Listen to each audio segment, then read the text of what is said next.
was alone. Wow, a weird first thought to have.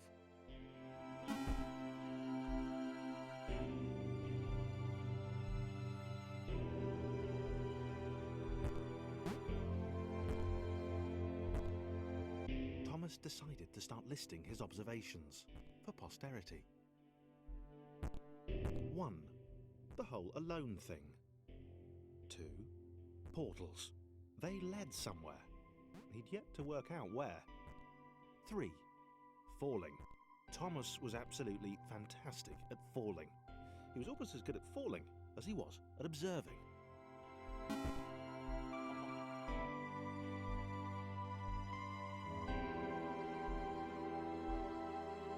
Okay, interesting. Thomas couldn't fall past this block. Think, damn it, think! What if there was some kind of inverted fall? Some way to... what's the word? Jump. It worked! Thomas had solved the great inverted fall mystery.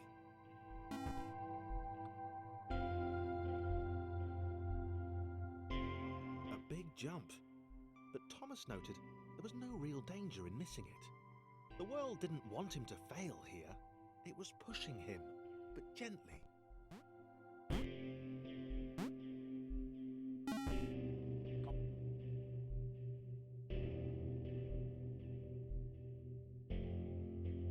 This all seemed a little dangerous. The world was not to be trusted. It was unstable, and it seemed to Thomas that it could let him down at any moment. He was starting to suspect it might even be doing so on purpose. Paranoia.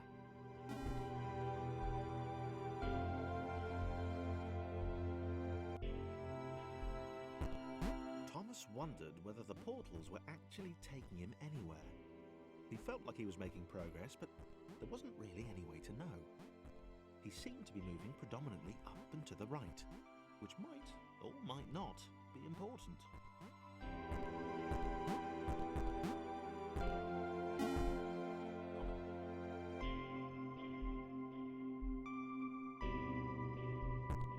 It might have been paranoia again.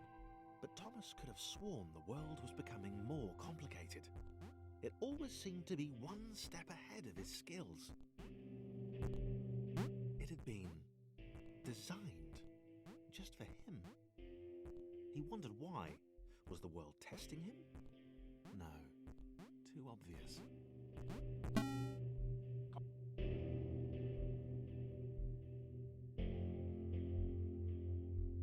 Something about the boiling, toxic, glowing water intimidated Thomas. He didn't like it. He certainly didn't want to swim in it. He made another.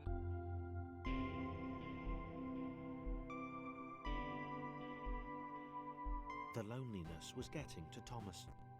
No amount of observation or obsessive note-taking could combat that.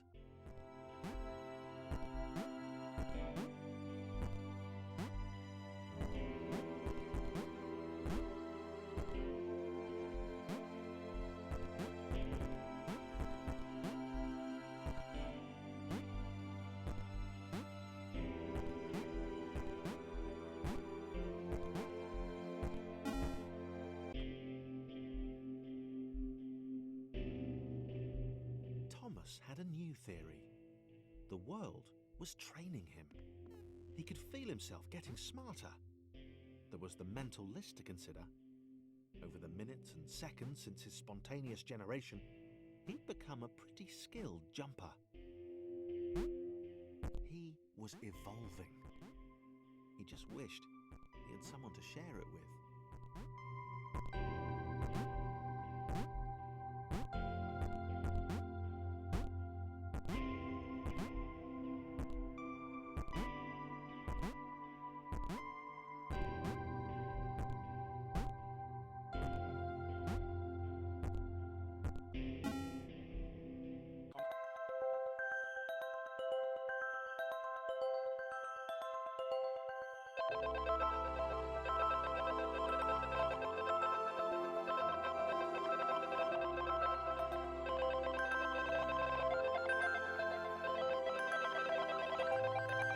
Chris took an immediate and deep dislike to the skinny red rectangle. Who the hell did this Thomas think he was?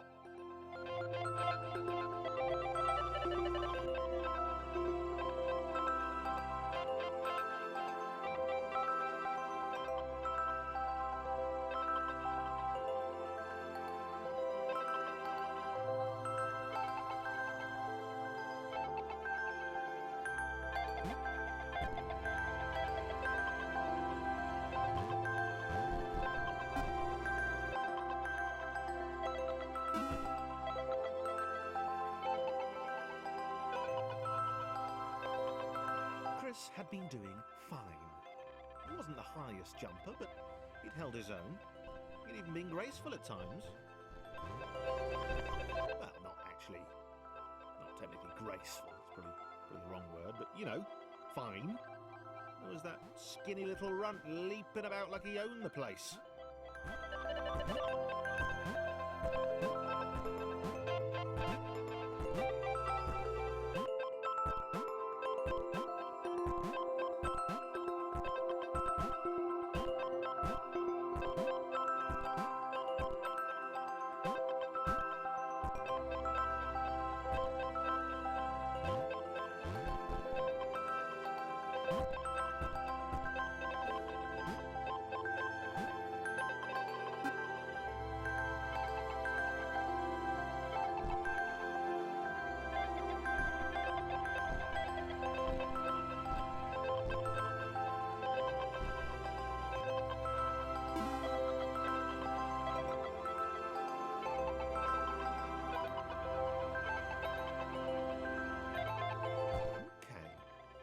More like it.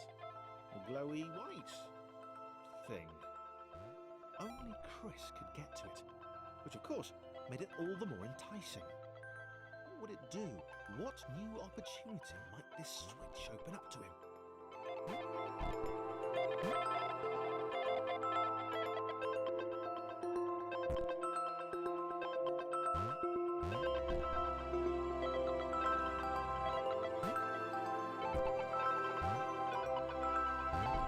Great. Another chance for Thomas to jump slightly higher than Chris. How fortunate. Seriously, this made the whole switch pressing thing entirely worthwhile.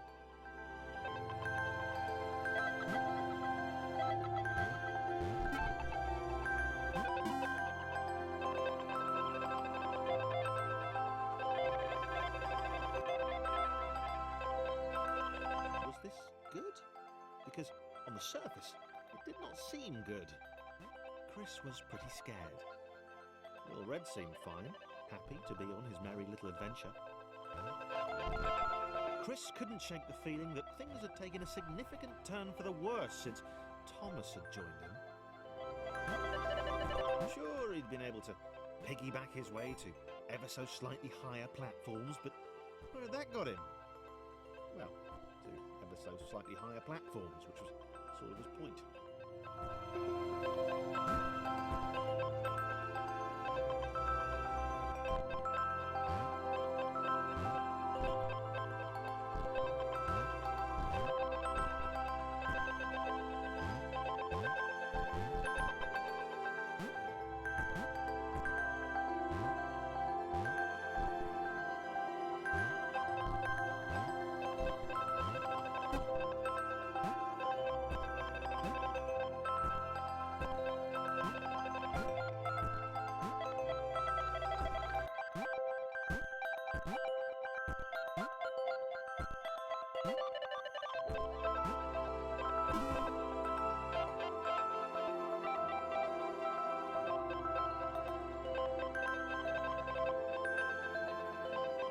Chris stared at Thomas with pure hatred.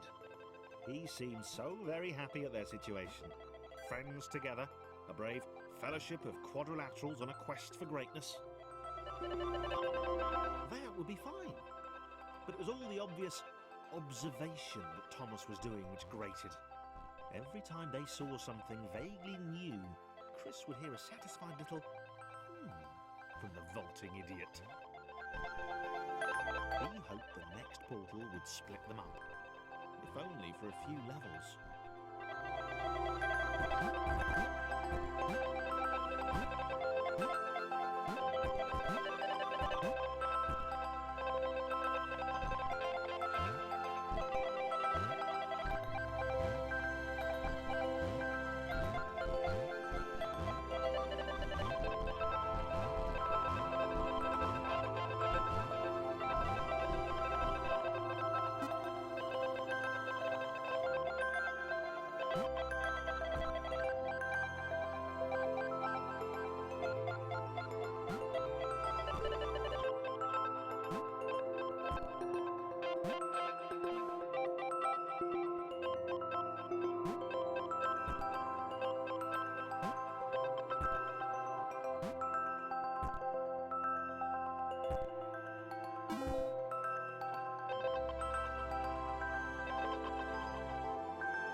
John knew. He knew that this was his chance, a moment to shine. This was game day.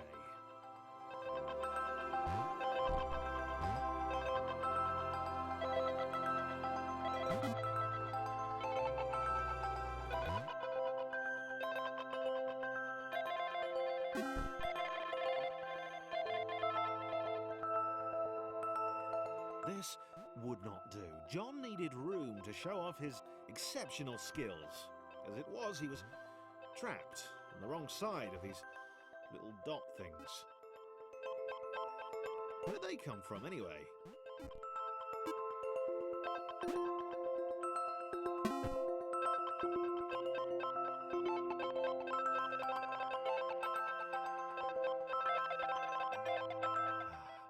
John inhaled the air of the open space, and it smelled of awesome. Time to flex those muscles, to put his training to use, time to show those little dots how it was done. John decided to press the switch to let the little dots catch up with him. John cared for his new allies. You could tell from the sympathetic expression he practiced in the mirror all these years.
John was happy to keep helping.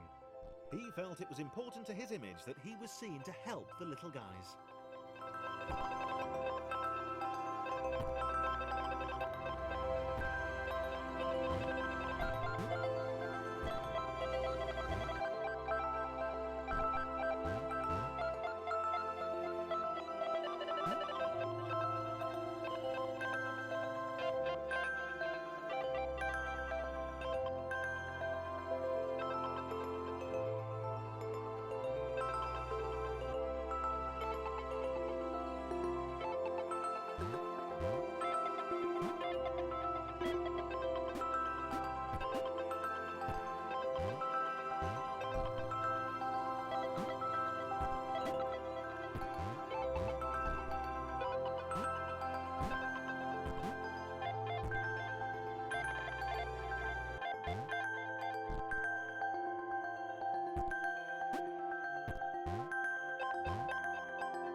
so much either. The red one, Thomas, had a charming way of applauding every time John jumped.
The orange one was less immediately likeable, but his unremitting cynicism and tutting amused John.